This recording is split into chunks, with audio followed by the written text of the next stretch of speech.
สียใส่แก้วปูก่อนเด้อไปขณะไปเป็นพญาเป็นพญามีคนนำหน้าชื่อตาเด้อพญาเวทเลยให้ก็อยู่เพียงมันดวงดาวเสื่อนเสมอให้เจ้าคอยอยู่ดีเด้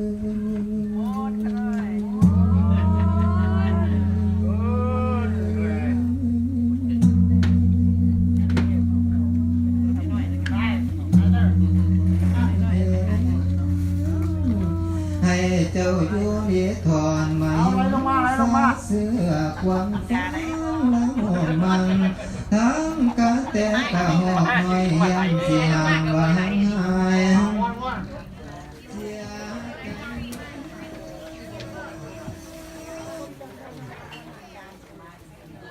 ใส่วุ้นในถุง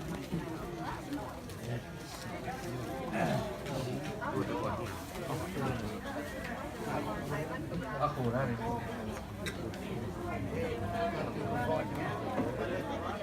ก็ใช้อะไรครับได้หรือไม่เป็นได้ใจน้ำหวานว้าว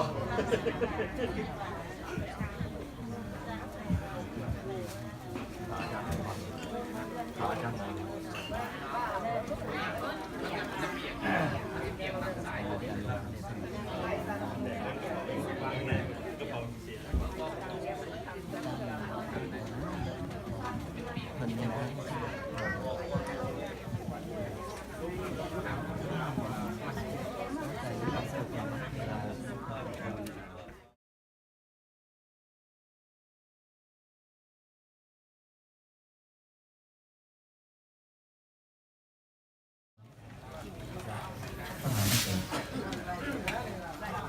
นะโมตัสสะภะคะวะโตอะระหะโตสัมมาสัมพุทธัสสะนะโมตัสสะภะคะวะโตอะระหะโตสัมมาสัมพุทธัสสะนะโมตัสสะภะคะวะโตอะระหะโตสัมมาสัมพุทธัสสะสาธุพุทธพุทธามหาเทศวันตาธัมมพุทธามหาปัญญาวันตาสังฆพุทธามหาโภคาวหาจิตเจตังรัตนาตยังสารนังกัสสามิสาธุ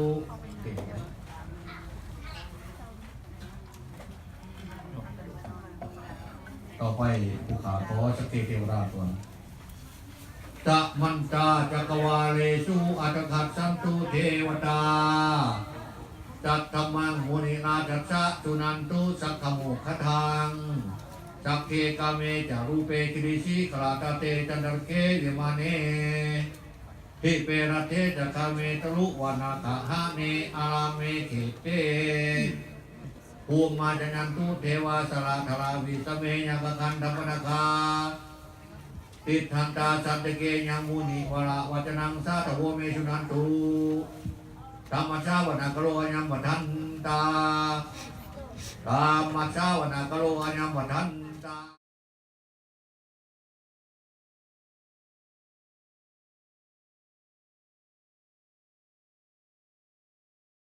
ภิปุตยา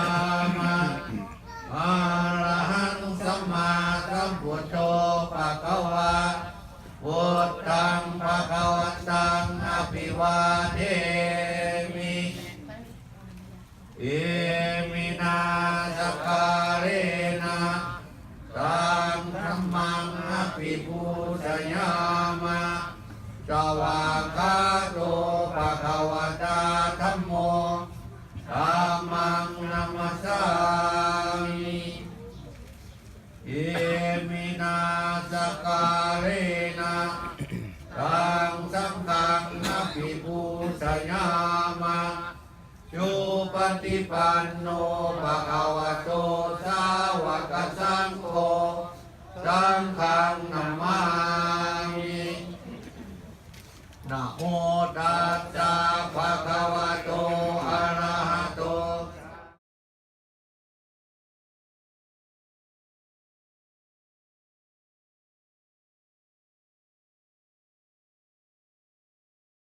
วันตัสสะ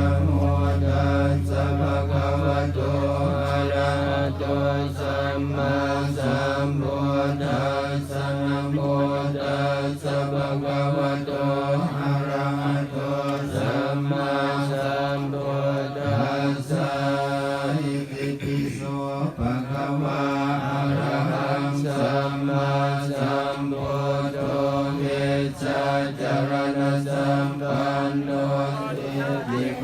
อาคาลิโกเรหิตัสสิโกโอปัญญหิโกปัญจตังเวทิตาโพเวญโยหิติสุปฏิปันโนภะคะวะโตสาวกสังโฆสุปฏิปันโนภะคะวะโตสาวกสังโฆยายาปฏิปันโนภะคะวะโตเราก็ยุดเพื่อประชาสัมพันธ์และยุดเพื่อให้คุณในข่าวของเราได้แบบทุกคนในสำหรับร่างกายในเพื่อประสงค์เราก็ได้พร้อมกันจัดแจงเป็นสถานที่เพื่อก็เกี่ยวกับตัวญาติโยมใช้บ้านแล้วก็มาขณะนี้จนถึงขณะนี้เวลานี้ก็เห็นว่าคนก่อนไปได้แล้วแต่นักคนในโยมมันอีกกำลังใช้บ้านกันเป็นเรื่องที่สองเจ้าสำนักก็เป็นผู้เวทให้ก็แล้วก็เกิดอาการหลายวันนี้ดังนั้นในปีนี้ผมชอบไปถึงเรื่องนี้เลยโดยการมีภาพประกอบกับด้วยแบบตัวชายคนนี้มาในแบบการใช้ความเป็นเสียงโลกโน้ตสุขุมต้นและการมีความตั้งใจเราตัวก็เป็นคนตัวเวลาเรียนกันมาเป็นคนพระเสียงเป็นของทางเรื่องรักษาเราจะมีที่นี่ค่ะเรื่องเป็นเป็นหลายอย่างมาดูทางรักษายังอยากให้ของเราในนั้นเป็นได้ให้มันแต่ทุกสิ่งทุกอย่างเราเรียนด้วยเราพาดูทางจากเองในทางที่เรา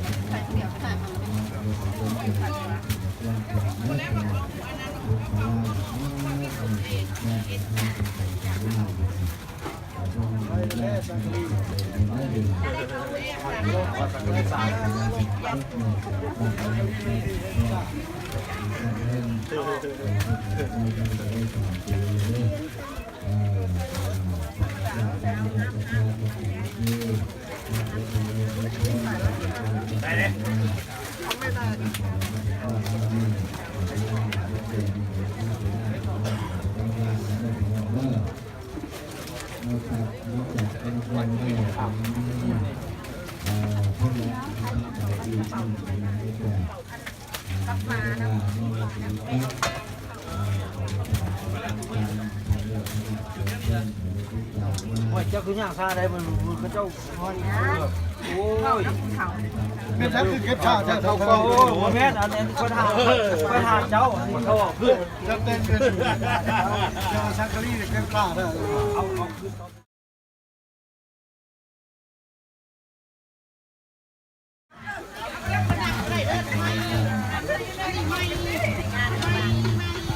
เก็บข้าวแต่ว่ายืนอยู่อ่ะโอ้ยเฮ้ยเขาจะไปเบียดเข้าก่อนแท็กคิวเขาจะไปเบียดเข้าใช่แบบเขาใช่มีคนไป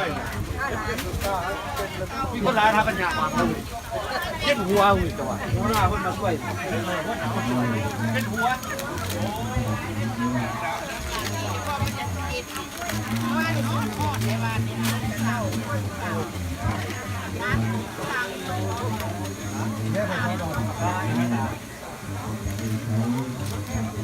เป็นตาจะอยู่ใกล้อันนั้นเจ้าได้เข่าก็เด้อพวกน่ะยากได้สิได้เขาได้แต่บารมีนั่นเป็นหนาเด้อคนไทยเป็นแบบบารมีนี่นะไม่ได้ว่าอยู่จะระบบบอก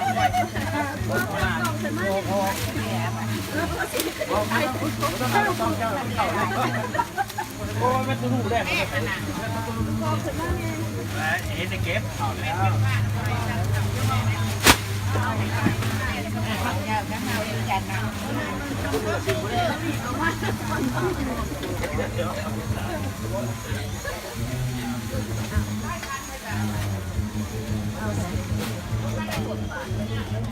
ตู้นั่นเห็น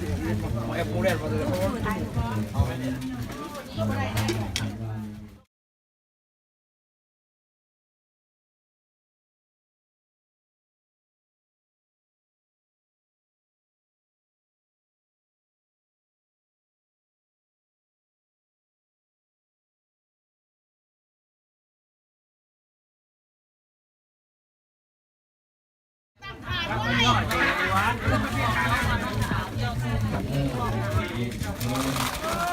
ม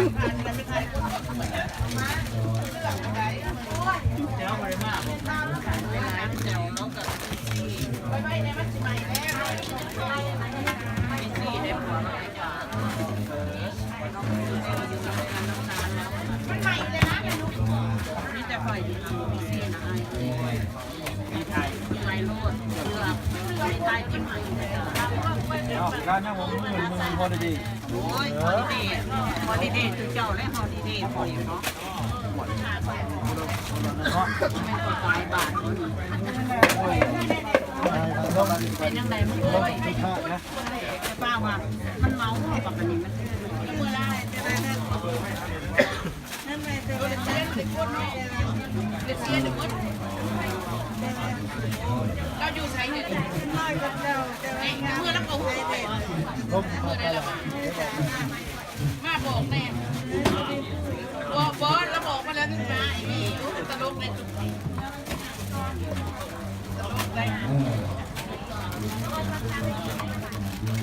โอ้แขกนี่แขกที่สุดเลย สบายดีนะเอก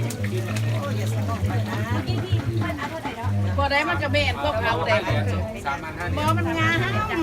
อันสังลีว่าจะได้ทอดกล้วย บ่ได้เอาหาอันท้องนอน บอกเอาอันเดียวเอาอันเดียวจะกินมะกล้วยไหมโอเคแต่กันมาจำในเสียนั่นนะเอาอันเดียวเอาเดียวมือจับบ่ได้เขาก็จะได้เตรียมนี่แหละให้ไม้เอาจะติดไปเพิ่มอีกยันว่าก็ดีโอ้แต่มาเลี้ยวเอาเนาะเอามะกล้วยนั่นนะเอาโดเรไปโอเคครับ thank you พ่อแม่นใครประสานงานต่อไปครับคุณนะ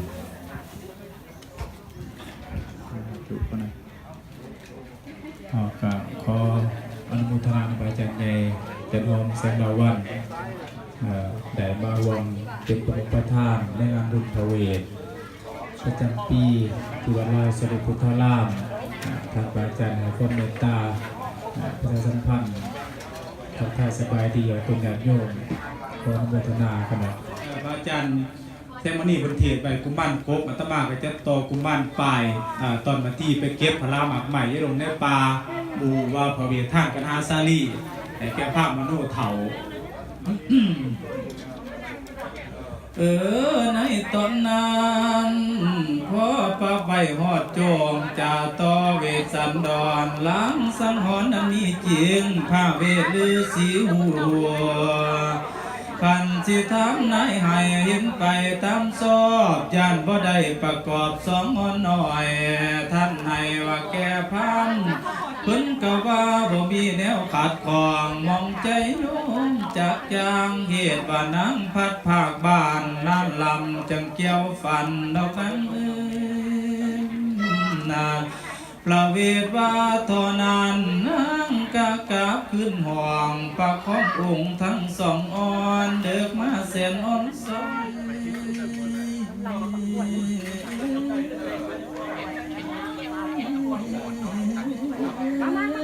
้ำเมาแป้งลูกไล่ปลาล้มลูกบุตตาหาหัวมาไทยให้วันรุ่งนั้นแน่นอนญาติจ่าพี่โอนไปเสียงเครื่องมาเพียงแค่วันนี้ดอกแน่นอนก้าวทางฟ้ามโนเทาฟ้าสองเสียลงปานได้เสียหาพวกเมื่อแต่นอนข้างยอป่าพะเยเกินมาเมื่อเศร้าก็เคลื่อนย้ายก็ลงเขตหนทางเหลือพระทรงกุมารดวงเดินหน้าบ่มียานบ่ทำนานก็เลยเข้าป่าเสใสเมืองใหญ่ขาวนั้นกุ้งสนใสเดียวเห็นหลานอ่อนหน่อยก็จำได้ดอกแน่นอนป่าสนใสก็จริงใส่อามาตใหญ่ให้ติดตามน้ำเอาปานกับหลานนักขึ้นสูงหอกวางขอเจงทั้งขวาง ผานซอต่างพามให้หูเรื่องสงสัยทราบเรื่องพระไทยเศร้าเก้ามองทวนเสด็จจนว่าห้อ